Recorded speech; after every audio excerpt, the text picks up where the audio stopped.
அவுதுல்லாஹி மினஷ் ஷைத்தானிர் ரஜீம். பிஸ்மில்லாஹிர் ரஹ்மானிர் ரஹீம். அன்பார்ந்த நேயர்களே, பாலஸ்தீனில் நடந்து கொண்டிருக்கின்ற அந்த 4 முனிசிபாலிட்டிக்கும் எதிரான அந்த யுத்தம் முழு வேகத்தை அடைந்திருக்கிறது என்றே சொல்ல வேண்டும். இந்த வேகத்தில் இஸ்ரேல் திக்கு தெரியாமல் திணறிக் கொண்டிருக்கிறது. நேற்று ஜோர்டான் வேலியில் தாக்குதலை தொடங்கிவிட்டார்கள். ஜோர்டானில் இருந்து வந்து திடீர்னு என்ற ஒரு கூட்டம் கற்களால் எரிந்து அங்கு இருந்த வந்தேரிகளை விரட்டி இருக்கிறார்கள். பல வந்தேரிகள் காயம்பட்டு இருக்கிறார்கள். காசாவில் அல் குஸ் பிரிகேட்ஸ், அல் அக்ஸா மார்டர் பிரிகேட்ஸ், இவங்க 2 பேருமாக சேர்ந்து நடத்திய மிகப்பெரியதொரு பயங்கர தாக்குதலில் நிறைய இஸ்ரேலிய இராணுவத்தினர் அழிந்தும் காயம்பட்டும் இருக்கிறார்கள். இது இன்றைக்கு இஸ்ரேலிய மீடியாவில் மிகப்பெரிய பேச்சு. 20 மாதங்கள் ஆகியும் பிணங்கள் குவிவதை நீ நிறுத்தவில்லை. அதன் பிறகு நேற்று இஸ்ரேலுடைய மறுவாழ்வு மையங்களில் இருந்து ஒரு தகவல், அதையும் இஸ்ரேலிய மீடியாக்களே எடுத்திருக்கின்றன. இஸ்ரேலிய மீடியாக்கள் இப்பொழுது எழுதுகின்றதையும் தருகின்ற தகவல்களையும் பார்க்கும்போது நெத்தன்யாகுவை வீழ்த்தியே ஆக வேண்டும் என்று ஒரே மூச்சு நிற்பதாக தெரிகிறது. பல இஸ்ரேலிய காயம்பட்ட இராணுவத்தினர், மறுவாழ்வு மையங்களிலே வாழ்ந்து கொண்டிருந்தவர்கள், அதே போல மருத்துவமனைகளிலே சிகிச்சை பெற்று கொண்டிருந்தவர்கள் பலர் இறந்திருக்கிறார்கள் என்ற செய்தியையும் இணைக்க போடுகிறார்கள். அதன் பிறகு நேற்று இந்த அல் குஸ் பிரிகேட்ஸ், அல் காசா மார்டர்ஸ் பிரிகேட்ஸ் நடத்திய தாக்குதலில் ஏராளமானவர் இறந்து போனார்கள். ஏராளமான இஸ்ரேலிய இராணுவத்தினர் இறந்து போனதை மனதில் வைத்துக்கொண்டு அவர்கள் என்ன நீ பெரிய மண்ணாங்கட்டி யுத்தம் நடத்துகிற அங்கே என்று கேட்டிருக்கிறார்கள். அதனால இப்போ நேற்று அதே மாதிரி ஒரு தாக்குதல் ஹபீபா மாஸ்க் தெருவில் நேரடியாக இறங்கி சண்டையிட்டு இருக்கிறார்கள். அதிலும் இஸ்ரேலிய இராணுவத்தினர் பலர் அழிந்திருக்கிறார்கள். இதையெல்லாம் வீடியோ எடுத்து அதனை வெளியிட்டு இருக்கிறார்கள். அடுத்தது ஜூன் 5ஆம் தேதி நடந்த ஒரு சம்பவத்தை அவர்கள் நேற்று நடந்ததை இன்றுதான் வீடியோவாக வெளியிட்டு இருக்கிறார்கள். இப்படி நேற்று ஒரு 6 முனைகளில் நடந்த ஆம்புஷ்களில் ஏராளமான இஸ்ரேலிய இராணுவத்தினர் அழிந்தார்கள். அப்போ ஃபீல்டில் இருக்கக்கூடிய ரிசர்வ் கமாண்டர்கிட்ட ஏன் இப்படி பணமாக குவிக்கிறீங்கன்னு கேட்டால் அவர் என்ன சொல்கிறாருன்னா, ஹமாஸ் திரும்பியும் ஹமாஸ் யூசஸ் ட்ரோன்ஸ், அதாவது இப்போ கன்ஜஸ்டடாக இஸ்ரேலிய இராணுவம் வந்துன்னா ட்ரோன்ஸை விட்டு அழிக்கிறானுவோ.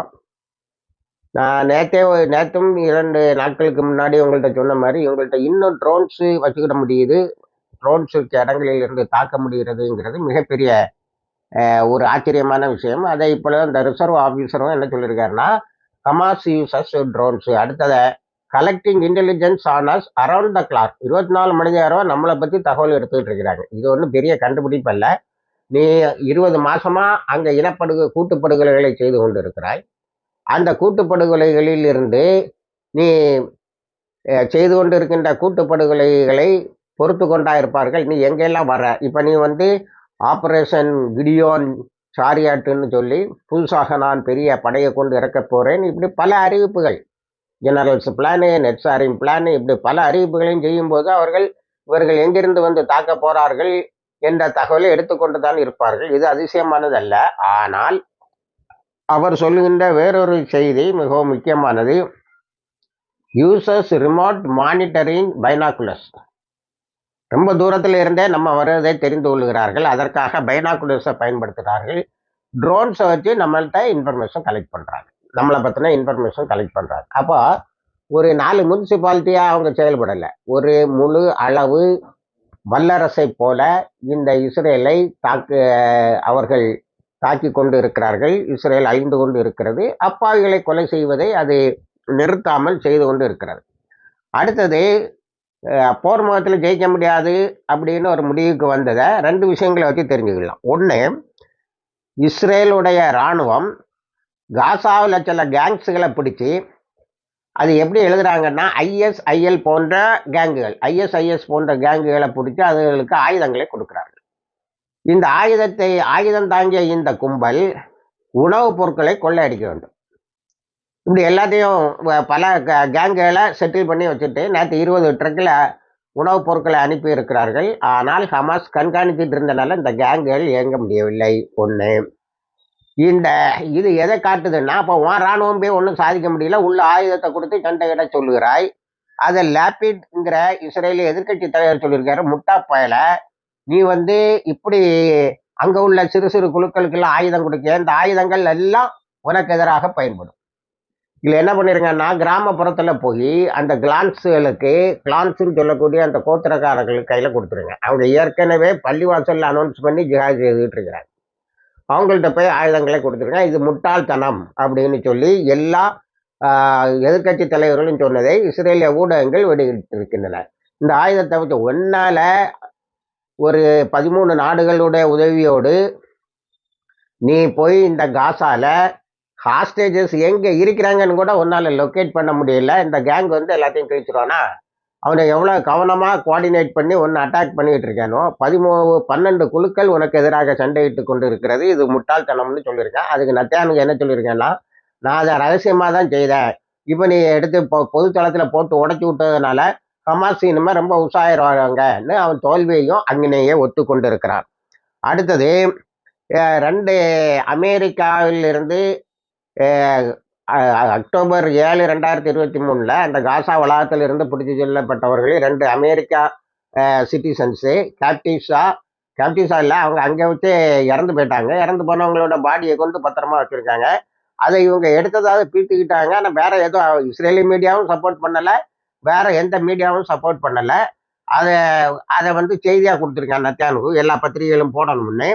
அதுக்கு அந்த பத்திரிகை செய்தியை போடுகின்ற பத்திரிகைகள் என்ன சொல்லுதுன்னா, நீ வந்து 20 மாசமா அங்க போய் அவ்வளவு அட்ராசிட்டியும் செய்து ஒன்னால வந்து அவங்க எங்க இருக்காங்க, 20 மாசமா என்னமெல்லாம் செய்த heavy losses, moral, military, economy, பொருளாதார இழப்பு. உலகெங்கும் உள்ள நாடுகள்லாம் நம்மளை மக்கள் எல்லாம் கண்டிக்கிறார்கள். அடுத்தது மிலிட்டரியில பயங்கரமான லாஸ். இத்தனைக்கும் பிறகு அந்த ஹாஸ்டேஜஸ் எங்க இருக்காங்கன்னு கண்டுபிடிக்க முடியல உன்னால. நீ வந்து 2 பாடி கிடைச்சதா எல்லாத்தையும் செய்தியை போட சொல்லுன்னா அவங்களே எழுதியிருக்காங்க. அடுத்தது இந்த சீஃப் டாக்டிக்ஸுக்கு அடுத்தால இந்த கேர்னல் சொன்ன அந்த ரிசர்வ் ஆபீசர் சொன்ன தகவல் இருக்கு பாருங்க, நம்மளை கண்காணிச்சுட்டு இருக்கானோ அதனாலதான் இழப்பு அதிகம்னு. இதெல்லாம் எதை காட்டுகிறது என்று சொன்னால், ஒன்றும் சாதிக்க முடியல. ஆபரேஷன் கிடியான் சாரியட்ல பெரிய அளவில் நஷ்டத்தை தான் சந்தித்து இருக்கிறார்கள் என்பதை வெப்னாக், Mehr news agency, Al Jazeera போன்றவையெல்லாம் சொல்லி இருக்கின்றன. அடுத்தது இந்த கிரேட்டா தாம்பர்க்னு சொல்லக்கூடிய உணவுப் பொருட்களை கொண்டு வரக்கூடிய கப்பலை வழியிலேயே மறித்து விடுவேன் என்று இஸ்ரேல் முடிவு செய்திருக்கிறது. அதை நேற்று அல் ஜசீரா பேட்டி எடுத்து அந்த 2 பெண்களையும், ஒன்று வந்து ஜாஸ்மின் அஹ்ஹார் என்கிற பெண், இன்னொன்று கிரேட்டா தம்பான் என்ற பெண், இவங்க 2 பேரும் கொடுத்த பேட்டி ரொம்ப பிரபல்யமாகி இருக்கிறது. அவர்கள் நாங்கள் இந்த பயணத்தை நிறுத்த மாட்டோம் என்பதை தெளிவாக சொல்லியிருக்கிறார்கள். ஆக நேற்று அல் ஜெய்தூன், ஜபாலியா, கான்யூனிஸ்ல காலம் முழுவதும் யுத்தம் போட்டும் ஒன்றும் ஜெயிக்க முடியல. அடுத்தது வெஸ்ட் பேங்குக்கு வந்தோம்னா, வெஸ்ட் பேங்க்ல பலாட்டா கேம்ப்ங்கிற இடத்துல நேற்று இஸ்ரேலிய ராணுவம் ஒரு உளவுபாக்கு வேலை செய்திருக்கிறது. திடீரென்று ஏற்பட்ட ஒரு குண்டு வெடிப்பால் பல இஸ்ரேலிய ராணுவத்தினர் இறந்திருக்கிறார்கள். அதுக்கப்புறம் இஸ்ரேலிய மினிஸ்டர் சொல்லியிருக்காரு, இனிமேல் வெஸ்ட் பேங்கை விட்டு வைக்க முடியாது, நாங்கள் சேர்த்துருவோம்னு. இப்போ ஹூத்திஸோட ட்ரோன்ஸு வெஸ்ட் பேங்க் வரைக்கும் போகுது. அடுத்தால நேற்று ஹெப்ரான்ல பெரிய அளவில் ஒரு தாக்குதலை ஹூத்திஸ் நடத்தி இருக்கிறார்கள். ஹூத்திஸை பொறுத்த வரைக்கும் பென்கர் ஏர்போர்ட், பென்குரியன் ஏர்போர்ட் அல்லது லோடு ஏர்போர்ட்னு சொல்லக்கூடிய அந்த ஏர்போர்ட்டை ஃபுல்லாக ஸ்தம்பிக்க வச்சுட்டாங்க. அடுத்தது சேனல் 12 என்ன சொல்லுதுன்னா, நிறைய ட்ரோன்ஸ் வந்து பென்குரியன் ஏர்போர்ட்டை சுற்றி தாக்கிட்டு இருந்தது. அஸ்தோது, அஸ்கலான், கிரேட்டர் இஸ்ரேலு, ஹைஃபா இந்த இடத்தை தொடர்ந்து தாக்கிட்டு வரக்கூடிய அந்த இடங்களை ஹூத்திஸ் தொடர்ந்து தாக்கி கொண்டு இருக்கிறார்கள். மக்களுக்கு ஒரு பெரிய நெருக்கடி என்னன்னா, ஒரு ஷெல்டர்ல இருந்து திடீர்னு தப்பிச்சு இன்னொரு இடத்துக்கு ஷெல்டருக்கு போக வேண்டியது இருக்கு.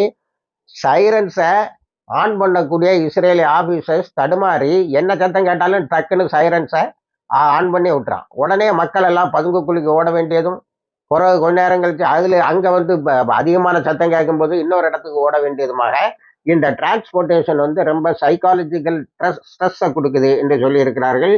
அன்சாருல்லா வந்து அமெரிக்காவின் தகுதித்தங்களை கண்டித்திருக்கிறது. யுஎன்ல வீட்டோ போட்டதை பயங்கரமாக கண்டித்திருக்கிறார்கள். அப்படி இருந்தாலும் யுஎன் ஒரு ரெசல்யூஷனை பாஸ் பண்ணாலும் அது இம்ப்ளிமெண்ட் பண்ண முடியாது. இப்போ ஜெனரல் கவுன்சில் பாஸ் பண்ணதை வீட்டோ இருந்தாலும் செயல்படுத்தலாம்னு சிலர் சொல்றாங்க. ஆனால் செயல்படுத்தக்கூடிய மெக்கானிசம் நம்மளுடைய யுனைடெட் நேஷன்ஸ்ட கிடையாது. ஆக 5 முறை தன்னுடைய வீட்டோ பவரை பயன்படுத்தி காசாவில் நடக்கக்கூடிய கூட்டுப்படுகொலைகளுக்கும் இப்பொழுது நடக்கக்கூடிய பட்டினிச்சாவுகளுக்கும் அமெரிக்கா துணை இருக்கிறது. அமெரிக்காவிடம் பெருந்தன்மை காட்டிய ஹமாஸ் மிகவும் வருத்தத்தோடு இருக்கிறார்கள், கண்டித்தும் இருக்கிறார்கள் அமெரிக்காவை என்பது தெரிகிறது. இப்பொழுது சீஸ்ஃபயர் டாக்கை பற்றி எதுவுமே இல்லை, முழு யுத்தம் தான் முழு அளவில் நடந்து கொண்டு இருக்கிறது. இணைந்திருங்கள், எல்லா தகவலையும் தருகிறோம். வாஹிர் தவான் அல்ஹம்துலில்லாஹ் ரபில் ஆலமீன்.